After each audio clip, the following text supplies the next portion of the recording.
Bom dia a todos os irmãos, graça e a paz do Senhor Jesus. Quero desejar um feliz Dia dos Pais a todos os pais presentes, todos aqueles que exercem a paternidade nos seus lares. Que Deus possa estar abençoando cada um de vocês. Hoje é um lindo dia para nós comemorarmos o Dia dos Pais, né? Os últimos 2 domingos que nós nos reunimos aqui, o céu um pouco encoberto. Hoje o sol vai deixar a gente com cara de brabo aqui na frente. E os olhos fechados, ainda mais eu que tenho os olhos claros, mas o importante é que a palavra de Deus sendo ministrada aos nossos corações. Eu quero convidar os irmãos a abrirem suas Bíblias no livro do Gênesis.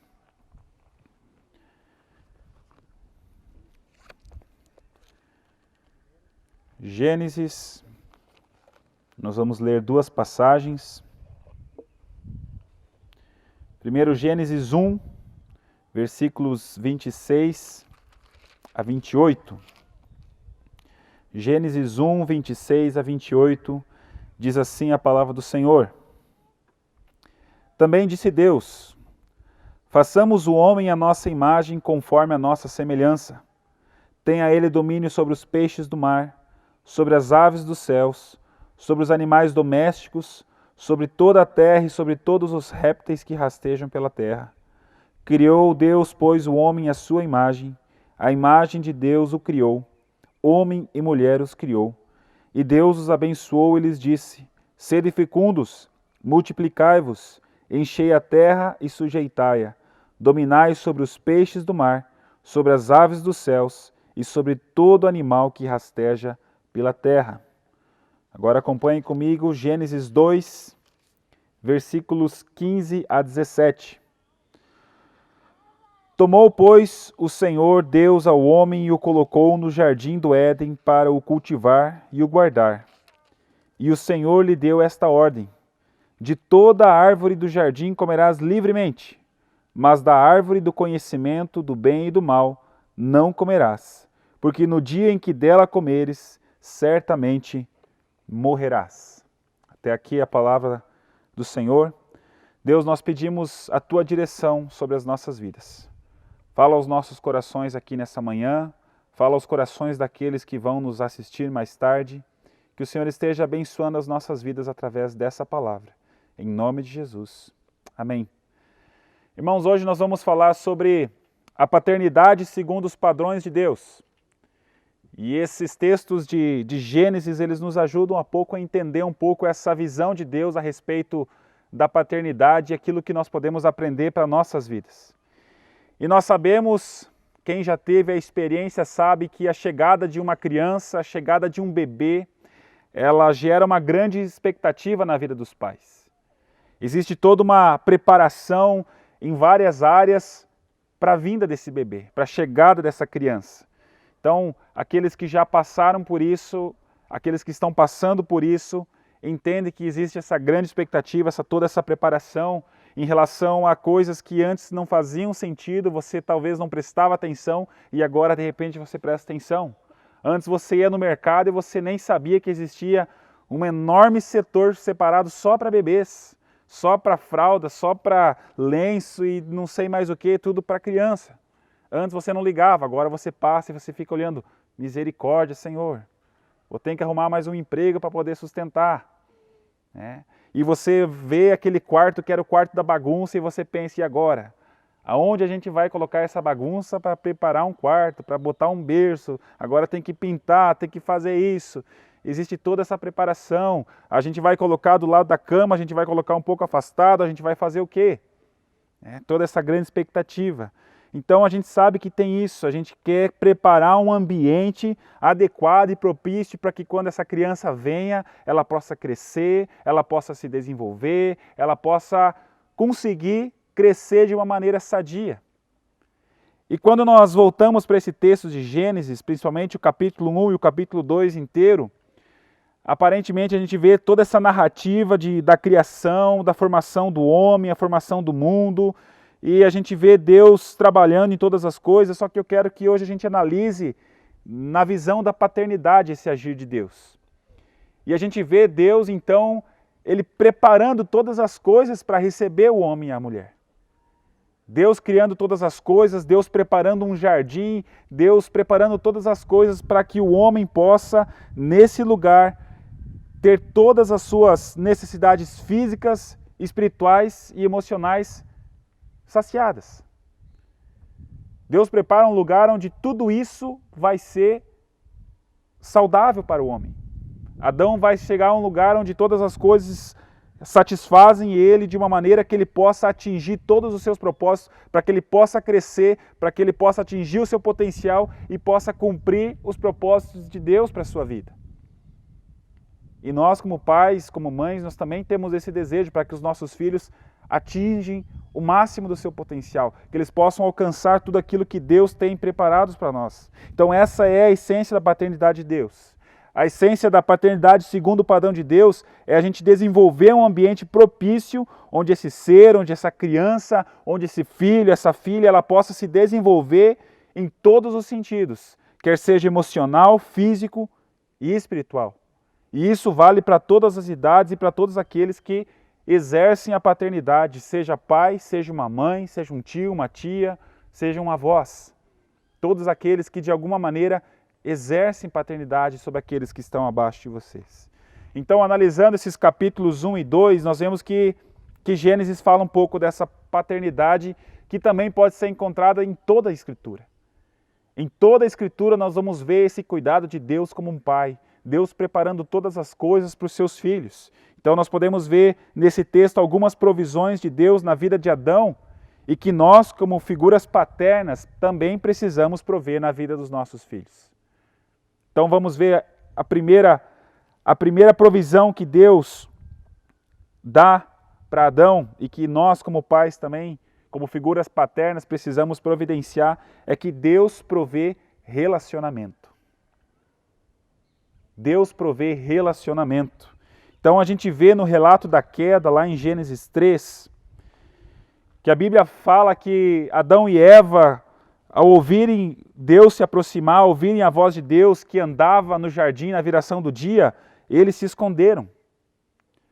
Só que, analisando do aspecto da paternidade, a gente vê como é tremendo esse texto, esse fato dessa sensibilidade, dessa oportunidade de poder ouvir a voz de Deus, de poder sentir a presença de Deus, de poder ver Deus se aproximando, chegando para conversar, para ter um contato, para ter um relacionamento.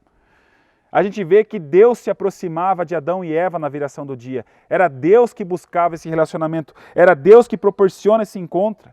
É Deus que estabelece relacionamento com os seus filhos. Então eu acho tão interessante que Deus tenha preparado todas as coisas, tudo do bom e do melhor na criação para Adão. Ele coloca Adão nesse lugar perfeito, maravilhoso. Só que nada daquilo que ele tinha dado e providenciado para Adão podia substituir a presença de Deus. Por mais que Adão tivesse aquele jardim com todas as coisas para ele, ele estava lá dominando sobre todos os animais. Nada podia substituir a presença de Deus. Nada pode substituir a presença de Deus, ou seja, em outras palavras, os presentes de Deus não podem substituir a presença de Deus. Os nossos presentes não podem substituir a nossa presença como pais.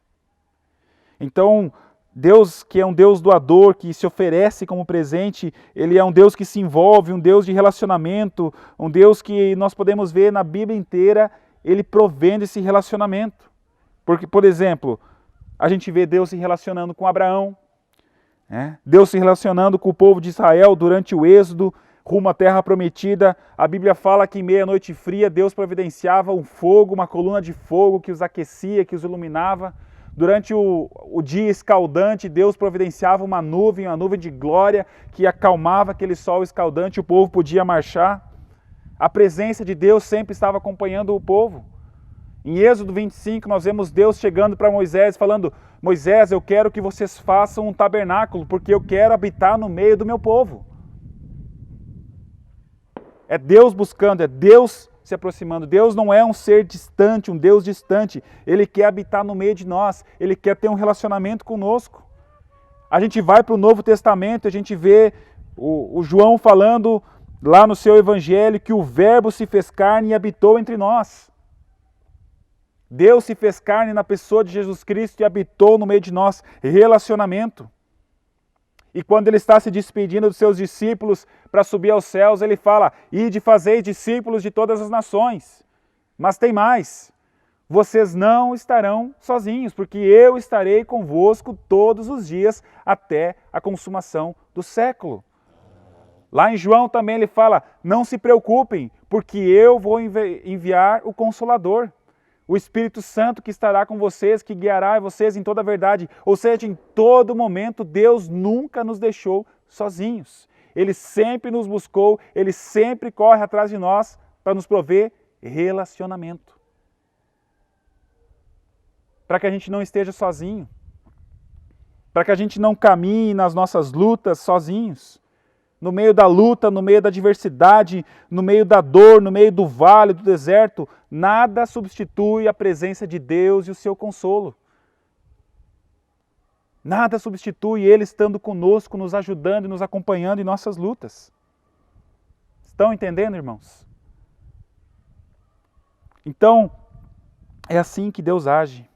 A sua presença jamais pode ser substituída pelos seus presentes, pelas suas bênçãos. As bênçãos não substituem aquele que abençoa. E agora eu pergunto para você, pai, ou você que exerce a paternidade na sua família, será que os presentes têm substituído a sua presença? Será que você tem provido relacionamento para a vida dos seus filhos, para a vida daqueles que estão com você? Porque, irmãos, presente a gente pode comprar, a gente pode parcelar em até 12 vezes, até o próximo ano. Mas nada pode comprar a nossa presença. A nossa presença, ela exige muitas vezes que a gente abra mão de algumas coisas, que a gente faça alguns sacrifícios, requer negar a nós mesmos, requer compromisso. O presente eu posso dar, eu posso deixar alguém que possa dar, alguém que possa entregar, mas ninguém pode fazer isso em relação à nossa presença.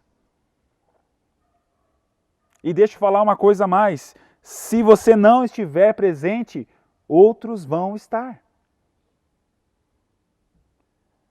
Se nós não estivermos presentes na vida dos nossos filhos, outros vão estar. A internet vai estar presente, o WhatsApp vai estar presente, o Instagram vai estar presente, o videogame vai estar presente, o celular, os colegas, pessoas estarão. Se nós não estivermos presentes, outros estarão. Então nós temos que estar atentos em tudo isso. Só você sabe a influência que você pode ter na vida dos teus filhos, na vida daqueles que estão debaixo do teu cuidado. Porque se há algo que o relacionamento gera, irmãos, é o caráter no outro. Esse relacionamento, essa presença gera caráter na vida do outro. Gera caráter na vida dos nossos filhos.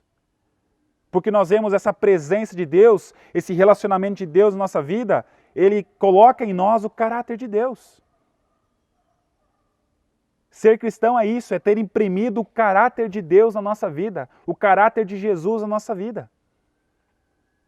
E nós conseguimos expressar esse caráter porque Deus sempre está presente, Jesus sempre está presente, o Espírito Santo sempre está presente, colocando em nós o seu caráter, as suas virtudes. Então, se nós queremos imprimir o caráter também na vida dos nossos filhos, nós precisamos estar presentes. A jornada do trabalho, ela atrapalha em muito, ela dificulta em muito, por isso que exige sacrifício. Porque às vezes nós temos pouco tempo, mas nós temos que potencializar o tempo que nós temos com os nossos filhos. Talvez você tenha uma jornada de 12 horas de trabalho que dificulta você estar com seus filhos. E talvez você tenha 2, 3 horas, às vezes nem isso, na presença dos teus filhos. Mas faça dessas 2, 3 horas as melhores horas do teu dia. Potencialize ao máximo o tempo que você tem com os teus filhos para que você possa imprimir caráter, virtude na vida deles. Porque se você não estiver presente, outros vão estar. Irmãos, a presença de Deus transforma nossas vidas. A nossa presença transforma a vida dos nossos filhos. O maior trabalho de um homem, de um pai, de alguém que exerce a figura paterna, são os seus filhos.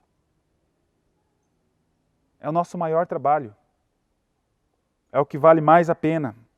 É melhor a gente ter trabalho dedicando a nossa presença aos nossos filhos do que depois ter trabalho para, quem sabe, arrancar esse filho da perdição, dos vícios, das drogas, de um caminho tortuoso. É melhor ter sacrifício para poder estar ali junto, ensinando, ministrando, do que depois para estar correndo atrás do tempo perdido. Relacionamento. Providencie relacionamento para a vida dos teus filhos. Deus provê esse relacionamento para nós e nós precisamos providenciar também para os nossos filhos. Segunda provisão de Deus é que Deus provê ensino. Deus provê ensino. Porque Deus, Ele é como um pai que abre a geladeira e chega para o filho: filho, está vendo tudo isso aqui? Ó? Você pode comer tudo isso aqui. Tudo isso aqui está à sua disposição, mas está vendo aquele doce ali? Ó? Aquele doce ali é da tua mãe. E se você comer ele, já era. É castigo eterno. Pode mexer em tudo, mas não mexe no doce da tua mãe. Senão, acabou. Então Deus trabalha mais ou menos desse jeito, porque Deus chega para Adão e ele fala assim: Adão, tá vendo esse jardim? Eu criei esse jardim, eu criei o Éden para você aproveitar, para você se deleitar. Mas tem um limite. Não cruze essa linha. Não coma dessa árvore do conhecimento do bem e do mal. Porque senão o negócio vai ficar sério para o teu lado. Só que é interessante, irmãos, que na sequência do texto, lá em Gênesis 3, quando a serpente vem tentar a Eva, ele diz assim, mais ou menos: Eva, é verdade que vocês não podem comer nada desse jardim? Percebe a mudança? A estratégia que Satanás usa? Deus chegou para Adão e disse: vocês podem tudo, menos isso. E a serpente chega e diz: vocês não podem nada? Que Deus é esse que não deixa vocês aproveitar nada desse baita jardim? É basicamente assim. A serpente tenta colocar na cabeça de Eva que Deus é um Deus rígido, um Deus difícil de lidar, um Deus opressor, um Deus chato que impõe limites para nos libertar, para nos limitar. E é interessante que Satanás ainda hoje usa essa mesma estratégia, tentando nos enganar, tentando colocar um falso ensino a respeito de Deus. Há pessoas que dizem: eu não sou cristão, eu não vou na igreja porque a igreja é o lugar onde não pode fazer isso, não pode fazer aquilo, não pode isso, não pode aquilo. Olha a estratégia de Satanás, irmãos. O inimigo faz que a gente veja uma lista do não pode, não pode, não pode, quando na verdade a gente volta para Gênesis, para o texto e percebe que a vida do homem não era não pode, não pode. Não, a vida do homem era: você pode tudo isso. Existe uma infinidade de possibilidades para você desfrutar. Só não cruze esse limite, porque isso não vai ser saudável para você. Não cruze esse limite porque não vai fazer bem para você. Então, irmão, ser cristão, ser de uma igreja, significa que eu posso ser feliz sem aquilo. Eu posso ter prazer sem isso. Eu posso ser completo sem aquilo. Eu posso ter paz sem provar daquilo. Eu posso, você pode. Não é não posso, não posso. Não, eu posso um monte de coisa. Eu posso uma infinidade de coisas. E eu posso dizer não para algumas coisas. Para aquilo que desagrada a Deus, para aquilo que não vai me adiantar em nada, não vai me ajudar a crescer em nada, só me afasta de Deus. Porque a vida cristã é uma vida de eu posso ter equilíbrio, eu posso ter satisfação sem viver segundo os padrões desse mundo, segundo o padrão daquilo que desagrada a Deus. É como se Deus estivesse falando para nós: os meus limites não servem para te limitar, mas servem para te libertar. Os limites de Deus servem para nos libertar, irmãos. Porque, irmãos, o que é um limite? Vamos pensar numa máquina, por exemplo. Se a gente exceder os seus limites e capacidades de funcionamento, ela vai quebrar. Porque mesmo sendo uma máquina, ela tem um limite. É até onde essa máquina consegue funcionar e ir de uma forma equilibrada e saudável. Passou do limite, quebra. Nós tivemos uma situação na construção com a nossa bitorneira. Anos e anos sendo usada e ali todo dia concreto e massa e massa. Chegou um momento que o negócio começou a feder e não conseguia mais rodar. Tivemos que providenciar um conserto para aquele motor, porque ele chegou no seu limite. Porque tem um limite, existe um limite. Por exemplo, se eu chegar e pular daqui, não vai acontecer nada, porque está dentro do meu limite. Eu consigo suportar esse impacto. Agora, se eu subir no quarto andar de um prédio e pular, não vou aguentar, vou me quebrar todo, porque passa e ultrapassa o meu limite. Excede os meus limites, e limite é essa extensão até onde você pode ir e continuar equilibrado, saudável e íntegro. Então, quando Deus ele estabelece limites, é porque Ele está dizendo e ensinando para nós: meu filho, eu te criei, eu conheço você, eu sei os seus limites, eu sei até onde você pode suportar, eu sei até onde você consegue ir e se manter de uma maneira saudável.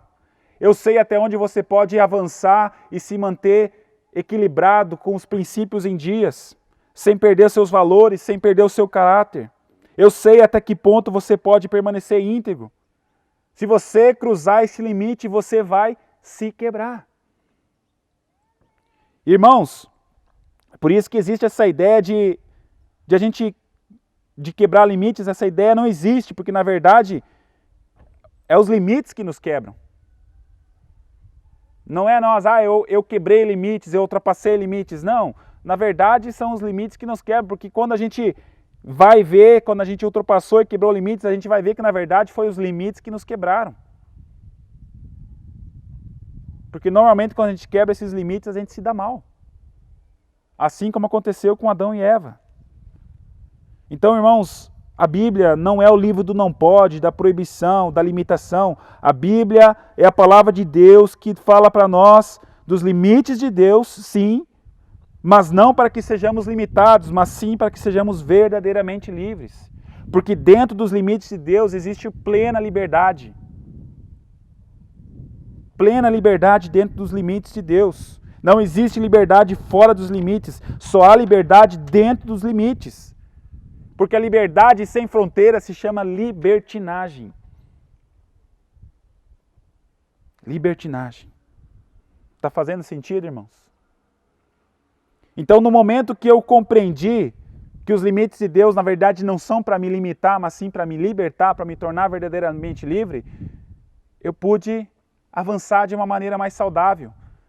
Eu pude entender que, na verdade, Deus está me ensinando, que através desses limites Ele ensina para a minha vida, Ele me dá lições preciosas. E aí eu pergunto novamente para você, pai, você que é a figura paterna, você tem provido ensino dentro do seu lar para os seus filhos? Você tem providenciado limites na vida dos seus filhos? Não apenas com boca, com as palavras, mas com atitudes também. Irmãos, a nossa boca deve ensinar aos nossos filhos, deve dar conduta aos nossos filhos. Abra comigo Deuteronômio capítulo 6, versículos 1 a 7.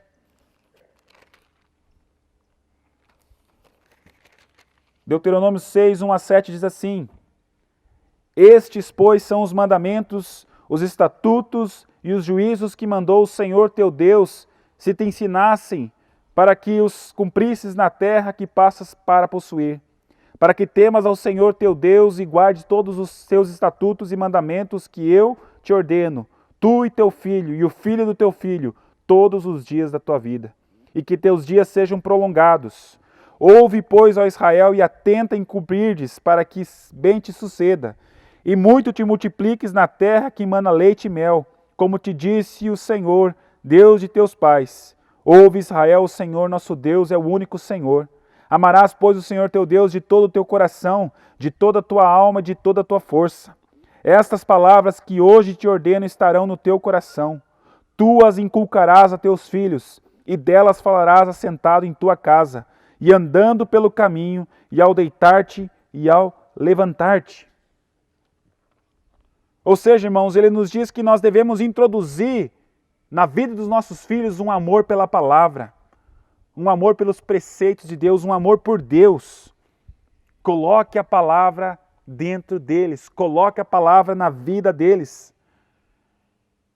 Deus está falando para nós: ei pai, ei mãe, eu estou contando com você para que você ensine os teus filhos a amarem a minha palavra, a me amarem. Eu estou contando com você para que as próximas gerações sirvam a mim, me amem e continuem proclamando a minha palavra. Nós precisamos ensinar aos nossos filhos. E filhos, prestem atenção. Os limites não são para te limitar. Os limites que os nossos pais muitas vezes colocam não são para nos privar, mas são para nos dar liberdade e proteção. É para nos ensinar. E nós precisamos entender isso como filhos, porque limites são bons. Uma criança que cresce sem limites se torna um adulto intolerante. Nós precisamos ensinar, entender que a palavra de Deus precisa ser ministrada. Obedeçam a Deus, obedeçam seus pais, entendam os limites impostos sobre sua vida, porque eles nos servem de ensino. E nós, como pais, precisamos ensinar os nossos filhos. Deus conta com vocês, pais. Uma terceira provisão de Deus é que Deus provê bênção. Deus provê bênção. E tem duas coisas a respeito da bênção. O que é bênção e como abençoar. Porque o que é bênção? Quando o texto diz que Deus abençoou o homem, logo em seguida ele diz também como ele abençoa. Lá em Gênesis 1, 28, ele abençoa para que o homem seja fértil, fecundo, multiplique e cresça. Ou seja, para que cumpra os propósitos de Deus. Então, a bênção ela é algo muito simples. A bênção é como se fosse um empoderamento divino para que aquela pessoa que é abençoada possa crescer, multiplicar, prosperar, avançar e cumprir os propósitos de Deus. Deus nos abençoa para isso, para providenciar esse empoderamento para que a gente possa crescer, para que a gente possa avançar, multiplicar e cumprir os seus propósitos. Ele nos dá esse poder, Ele nos dá o favor, a graça, para que a gente possa crescer e completar os seus propósitos. Isso é bênção. É o favor de Deus na sua vida para que você amadureça, para que você prospere. Amém? E o que é abençoar? Abençoar é você invocar esse favor divino, esse poder divino sobre a vida de alguém. É você clamar para que Deus possa vir com a sua mão, possa vir com o seu poder, possa vir com a sua bênção sobre uma pessoa e que essa pessoa possa avançar, essa pessoa possa crescer, essa pessoa possa amadurecer e cumpra os propósitos de Deus para a sua vida. Ou seja, abençoar, em outras palavras, é nós empoderarmos com as bênçãos de Deus uma pessoa para que ela possa avançar para o futuro, segundo os propósitos de Deus, segundo a vontade de Deus. E a Bíblia nos fala sobre bênção e abençoar do início ao fim. Deus abençoa Adão e Eva, Deus abençoa Noé, Deus abençoa Abraão para que ele cresça e multiplique e cumpra os propósitos. Lá em Números 6, se você quiser acompanhar comigo, Números 6, 22 a 27, Deus até ensina, eu vou ensinar vocês como abençoar. Versículo 22 a 27. Disse o Senhor a Moisés: fala a Arão e a seus filhos, dizendo: assim abençoareis os filhos de Israel, e dir-lhe-eis: o Senhor te abençoe e te guarde. O Senhor faça resplandecer o rosto sobre ti e tenha misericórdia de ti. O Senhor sobre ti levante o rosto e te dê a paz. Assim porão o meu nome sobre os filhos de Israel, e eu os abençoarei. Deus até se preocupa para que haja essa bênção, para que as pessoas sejam abençoadas. Ele usa os sacerdotes, fala: eu preciso ensinar os sacerdotes, Arão e seus filhos, a abençoar o meu povo. Deus quer que nós sejamos bênção e que nós abençoemos os nossos filhos. Nós precisamos abençoar os nossos filhos. Os sacerdotes eram os responsáveis espirituais no meio do povo e estavam ali para invocar o nome do Senhor. Deus queria que os sacerdotes invocassem a bênção, porque Ele queria abençoar o povo. E Deus hoje está falando para você, pai, para você, mãe, abençoe seus filhos, porque eu quero abençoar os seus filhos. Invoque a bênção sobre os teus filhos, porque eu quero abençoar os teus filhos. Nós somos os sacerdotes dentro do nosso lar. Nós precisamos invocar a bênção do Senhor sobre a nossa família, sobre os nossos filhos, para que Deus abençoe eles, para que Deus os conduza.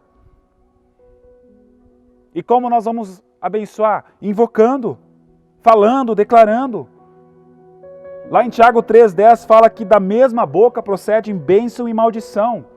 Então, irmãos, eu tenho com a minha boca o poder de abençoar ou de amaldiçoar a Cecília e o Benjamin.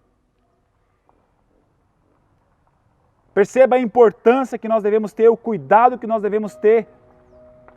Porque ao mesmo tempo que eu posso abençoar o meu filho e a minha filha, eu posso amaldiçoar eles. Então, quem tem sido sacerdotes nos seus lares? Você tem sido sacerdote no seu lar? Você tem buscado a bênção, você tem invocado a bênção sobre seus filhos? E eu não falo só para pai de crianças. É pai de adolescente, é pai de jovem, é pai de adulto. Nós precisamos abençoar os nossos filhos. O que nós temos feito com as nossas palavras, nós temos abençoado eles, nós temos invocado o poder de Deus para que eles possam vencer os desafios da sua vida. Irmãos, é tão interessante a gente conversar às vezes com adolescentes e com jovens, porque eles têm uma tendência de externar uma tranquilidade, uma coisa que está tudo bem, uma segurança. Ah, fica tranquilo, pastor, está tudo certo, eu sei como é que é. Relaxa, pai, relaxa, mãe, eu dou conta, eu me viro, eu sei. Só que quando a gente vai conhecendo essa pessoa, quando a gente vai entendendo, a gente vai ver que na verdade existe muita insegurança. Porque às vezes esse adolescente, esse jovem não consegue enxergar as bênçãos de Deus, não consegue se enxergar como Deus as enxerga. Elas não conseguem ver a sua imagem como Deus as vê, aquilo que Deus colocou nelas. Não conseguem ver a identidade de Deus nas suas vidas. Não conseguem perceber que elas são um dinamite na mão de Deus. Porque muitas vezes, ao longo das suas curtas vidas, às vezes foi exigido coisas delas que não cabiam ser exigidas. Às vezes nós, como pais, cobramos coisas que não era hora de cobrar. Às vezes elas foram humilhadas pelas nossas palavras, são feitas de chacota ou feitas de bobas na frente dos parentes. Coisas que às vezes até geram traumas nas vidas dos nossos filhos, porque saiu da nossa boca. Ao invés de sair bênção, saiu maldição. Então quero fazer um pedido hoje aqui, pai, mãe, tio, tia, vovó. A sua boca é um instrumento de Deus, é um instrumento de bênção. E Deus quer que você use isso para abençoar essa próxima geração. Invocar a bênção do Senhor sobre os teus filhos, sobre os teus netos, sobrinhos. Vocês estão entendendo, irmãos? Estão entendendo a importância? Então sabe qual que é um dos grandes problemas nossos muitas vezes, irmãos? É que às vezes a gente vive numa espécie de bipolaridade. Porque às vezes no mesmo dia a gente abençoa o nosso filho, Deus te abençoe, filho, você é uma bênção. E daqui a pouco tá louco, piá. Anda, mula, você não entende. Já falei umas 10 vezes, não vai nem no tranco.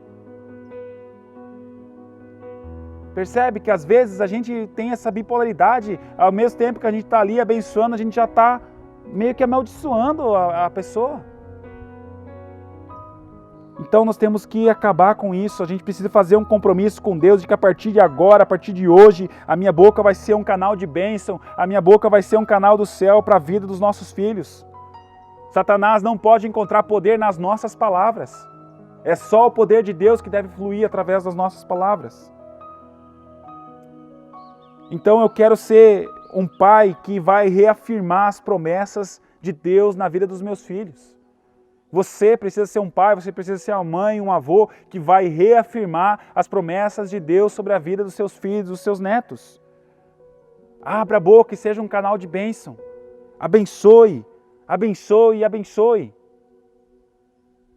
E o quarto, para nós finalizarmos, quando Adão em Gênesis 3, ele peca, ele erra, ele ultrapassa aquele limite e ele se quebra, literalmente se quebra. E quebra todos aqueles que vêm após ele. Deus chega no jardim, conversa com Adão, existe aquela troca de culpas que a gente conhece, ah não, foi a mulher, ah não, foi a serpente. Deus está ali conversando com eles e no fim de tudo, Adão está ali completamente envergonhado. Completamente envergonhado. Então a Bíblia diz lá em Gênesis 3:21 que o Senhor vestiu Adão e Eva. Que Ele cobriu a sua nudez, cobriu a sua vergonha. Mas sabe o que eu acho incrível e maravilhoso em tudo isso, irmãos? É porque Deus usou a pele de um animal para vesti-los. E Ele teve que sacrificar um animal para isso. E que animal que foi morto? A Bíblia não diz exatamente qual animal foi, mas a Bíblia como um todo, ela me aponta somente para uma direção. Para Jesus, o Cordeiro de Deus que tira o pecado do mundo. A Bíblia toda nos aponta para Jesus, aquele que morreu por nós, aquele que se entregou para nós, porque o animal que foi morto não foi outro senão o Cordeiro de Deus. Aquele que milhares de anos depois seria apontado por João Batista, eis o Cordeiro de Deus que tira o pecado do mundo. Aquele que na cruz do Calvário derramou o seu sangue. Sangue esse que é poderoso para cobrir nosso pecado e cobrir toda a vergonha, toda a culpa sobre nós. O Cordeiro de Deus, aquele que João, quando está vendo a revelação do Apocalipse, está lá diante de todos os anciãos, chorando, entristecidos, porque ninguém é digno de abrir o livro. E eis que sobe um cordeiro como que decolado e diz, eu vou abrir o livro. Jesus, o Cordeiro de Deus que tira o pecado do mundo, aquele que pode providenciar a redenção. Então a quarta provisão de Deus é redenção. Deus provê redenção. O Pai providenciou perdão ao filho pródigo, Deus providenciou perdão ao filho desleal, o rei providenciou perdão ao servo que possuía uma dívida que era impagável. Deus providenciou para todos nós perdão dos nossos pecados. Aquilo que nós não tínhamos capacidade nenhuma de fazer, Deus providenciou para nós. Deus providenciou para você uma nova vida em Cristo Jesus. Então eu quero dizer para você, pai, você mãe, filho, filha, não importa, todos nós que cremos e confessamos a Jesus Cristo, o Filho de Deus, nós somos filhos desse Pai Celestial, que nos ama e que entregou a sua vida por todos nós. Talvez existam pessoas aqui hoje que estão no seu íntimo dizendo, Deus, eu preciso dessa provisão. Eu preciso de redenção na minha vida. Eu errei, eu falhei, assim como Adão, eu provei daquilo que era proibido, eu ultrapassei limites, eu quebrei limites. E eu preciso de perdão, eu preciso de misericórdia. E para você, Jesus manda dizer, há perdão, há redenção no sangue de Jesus. Só Ele pode curar as nossas feridas, só Ele pode encobrir a nossa vergonha, só Ele pode vencer o pecado que habita em nós e quer nos destruir todos os dias. Nós precisamos entregar a nossa vida a Ele todo momento. E Deus, na sua graça, irmãos, Ele está presente nesse lugar. E Ele quer cuidar de cada um de nós. Ele é poderoso para virar páginas e escrever uma nova história na nossa vida, na vida da nossa família. Que nós, como pais, como figuras paternas, possamos buscar e invocar essa bênção do Senhor sobre nós. Lembrar que há cura, que há redenção em Cristo Jesus. O Cordeiro que Deus que tira o pecado no mundo, Ele está nesse lugar. Ele pode estar na sua vida, na sua família, na vida dos teus filhos. Que Deus possa estar abençoando cada um de nós. Que nós possamos estar lembrando esse padrão de Deus. Um Deus que provê relacionamento. Um Deus que provê ensino. Um Deus que provê bênção sobre nós. E provê redenção. que nós possamos nos deleitar desse Pai, que nós como pais, como figuras paternas, possamos usar esse exemplo e possamos ser bênção na vida dos nossos filhos, daqueles que estão debaixo do nosso cuidado. Amém? Vamos orar? Deus, eu quero pedir a Tua bênção e invocar a Tua bênção sobre cada família aqui presente. Cada família que estará nos assistindo. Que o Senhor esteja abençoando esses lares. Que o Senhor esteja entrando nesses lares e trazendo a bênção, trazendo a paz sobre essa família, Pai. Ajude-nos como pais, como figuras paternas, a sermos uma bênção e invocar a bênção do Senhor sobre os nossos filhos. Que a gente possa ao máximo estar presente na vida deles, ensinando na vida deles, invocando a Tua bênção, o Teu cuidado e lembrando que há redenção, há salvação em um só lugar, no Teu santo nome, Jesus. Obrigado por tudo que tem feito. Obrigado pelo Teu perdão derramado naquela cruz por nós. Fala aos nossos corações, ó Deus, em nome de Jesus. Amém.